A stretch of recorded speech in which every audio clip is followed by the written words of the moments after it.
ઉત્તર પ્રદેશની અલીગઢ મુસ્લિમ યુનિવર્સિટીમાં વિદ્યાર્થીઓને ધૂળેટી રમવાની પરવાનગી મળી ગઈ છે. અલીગઢ મુસ્લિમ યુનિવર્સિટીમાં ધૂળેટી રમવાની લેખિત પરવાનગી સાથે સંબંધિત મામલાની માહિતી આપતા એમયુ પ્રોવોસ્ટ બીડી સિંહે જણાવ્યું કે વિદ્યાર્થીઓ 13 અને 14 તારીખે એમ 2 દિવસ એનઆરએસસી કેમ્પસમાં ધૂળેટી રમી શકે છે.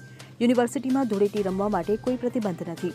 એમયુમાં ધૂળેટી રમવાની પરવાનગી અંગે વિવાદ શરૂ થયો હતો, જેમાં એમયુના વિદ્યાર્થી અખિલ કૌશલે એનઆરએસસી હોલમાં હોળી મિલન કાર્યક્રમ અંગે 25 ફેબ્રુઆરીએ લેખિત અરજી કરીને પરવાનગી માંગી હતી, પરંતુ એમયુ વહીવટીતંત્રે લેખિત પરવાનગી આપવાનો ઇનકાર કર્યો હતો. એવામાં હવે અલીગઢ મુસ્લિમ યુનિવર્સિટીમાં ધૂળેટી રમવાની પરવાનગીને લઈને ચાલી રહેલા વિવાદનો સંપૂર્ણ અંત આવ્યો છે. હવે વિદ્યાર્થીઓ 2 દિવસ ધૂળેટી રમી શકશે. Bureau report CN24 news. હવે જુઓ દેશ દુનિયાની તમામ ખબરો તમારી આંગળીના ટેરવે. ઉઠાવો મોબાઈલ અને Google Play Store પરથી ડાઉનલોડ કરો અમારી CN24 ન્યૂઝ મોબાઈલ એપ.